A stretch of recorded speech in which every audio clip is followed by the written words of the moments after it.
So it is a rainy day here in Chicago. Just came off of Facebook Live where I posted my my rant for that source today, which was on the topic of elders and disrespect and legacy, specifically as it pertains to DJs. So, I'm kind of awkwardly placed right now. I'll move over just a little bit. Um, So yesterday was Marvin Gaye's birthday. And I'm always inclined because of the history and the relationship that I have with Marvin Gaye based on who my mother is and her love of him and his work. I'm always during his season, always interested in remembering him in my own personal way. And so, for instance, Sunday at Bureau Bar, I curated a little bit of a playlist before my set. When I curate a playlist, it just means that I have some tunes that I just want to play that may not necessarily um, work themselves through in terms of blending or mixing, but I have a specific intent in pulling those tunes. So if you go to my Spreaker account, there is a Sundays Affair session. And at the beginning of it, I played a few tunes based on the energy that I was feeling. And I played Sanctified Lady because I knew, number one, Sanctified Lady is one of my favorite tunes, and also because of the fact that Easter was Sunday, and then I knew that Marvin's birthday was the day after, so I wanted to play it and address him in that. So I did that yesterday. I asked people to share their thoughts on Marvin, and like in one word, like if, when you think of Marvin Gaye, what do you think of? And people brought different things to the table. One of my colleagues said Marvin Gaye was the R. Kelly of his time. And I was immediately offended, honey.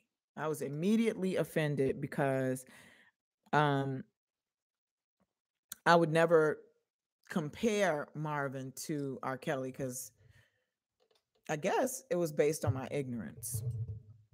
So taking her cue, because she's a little bit older than I am, and she is a music aficionado, DJ, influencer as well, I decided to do some research on Marvin Gaye, and I came to a few conclusions. Now, some of the information is most certainly hearsay. You have to remind yourself that the media skews and exaggerate points in order to make the story more interesting and palatable. But I'm going to give you what I think from a level of intuition, kind of navigated his life and where he ended. Now, this is my intuition, and it's just based on the idea of what I felt after I spent majorly against my better will, because I had work to do and things to do. Against my better will, I spent a little time researching that information. Should I start over or should I continue? I'm just, should I start over? Continue? What do I want to do? Okay, I'm just going to continue. Fuck it. So I came to the conclusion that I think this is what happened because I was going through my process. I'm reading the stuff and I'm finding out that Marvin was kind of abusive and torturing his girlfriend who became his wife, and that was very unpleasing to hear.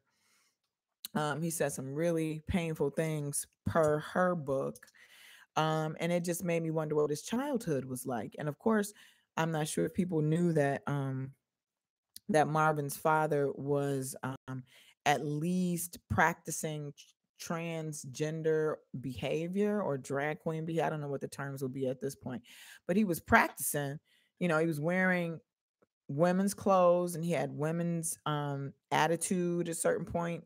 There's documentaries and there's footage of him actually interacting with Marvin Gaye where he is in full drag and Marvin is talking to him and he has, the persona of a woman. So I just came to the conclusion that Marvin's dad probably had multiple personalities. I also came to the conclusion, based on my reading, that Marvin's father was abusing them. Um, and probably because Marvin's dad was not happy with his entire life, and maybe he wanted to live out those parts of his life, or there was some mental illness there. This created that space for Marvin, and all of his genius and all of his wonder and talent. He seemed to struggle so much um in his later life, especially with the drugs and things of that nature, and it ended up, ending his life. I think he intentionally gave his father that gun for Christmas. I think he intentionally had an argument when he moved back into his house, because I read that, things had gotten, he came back to the States to, sexual healing was doing well. The album was about to drop. He started touring again. Um, and of course, he came back to the States after getting clean.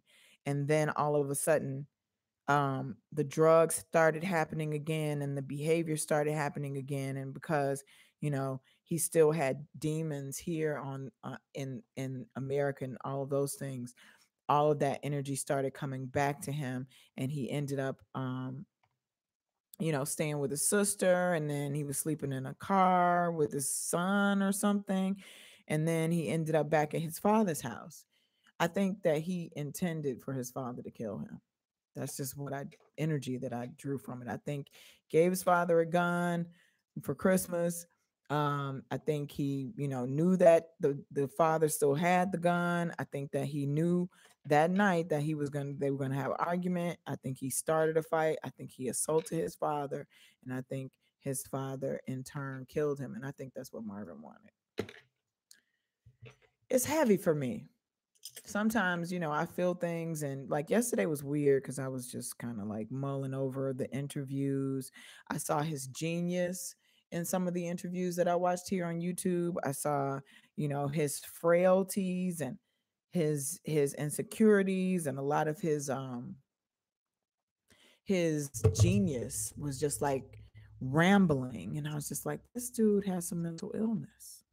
And I'm like, and then I had to go back and I had to do the research. Why did he have it? I had to go through the idea of what could have created that space for him, what created it. And I'm like, if his father was beating the shit out of him, he probably didn't feel really good about himself. And they said his mother encouraged his singing and encouraged him. They said that his father was very jealous of him and his rise. Um, and it just said toxicity to me. It's not the kind of information that I like to pass on. It wasn't my intent to stumble into this place of information. I came across it, and I think it was meant for me to kind of dive into it and dissect it a little bit more. And that's what I came up with for Marvin. Um, it's heavy shit. Marvin is probably going to always be one of the greatest singer songwriters, musicians of our period.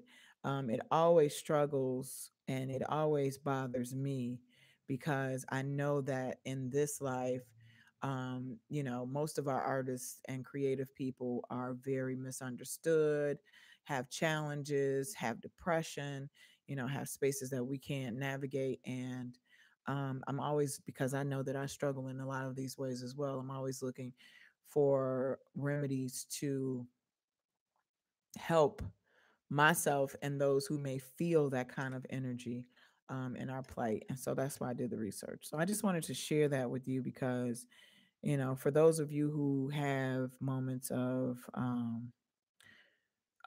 depression and moments of not understanding your path, you have to stay somewhere in line with God.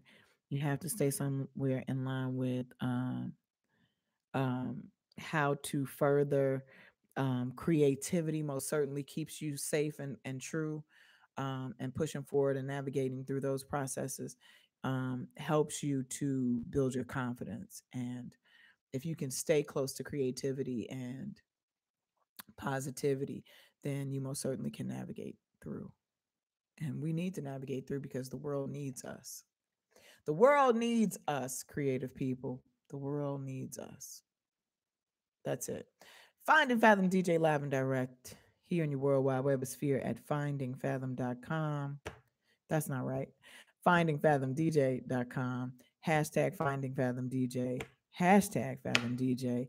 Instagram, Twitter, Facebook, YouTube, Google Play, Google Plus, iTunes, Track Source, Beatport, Bandcamp.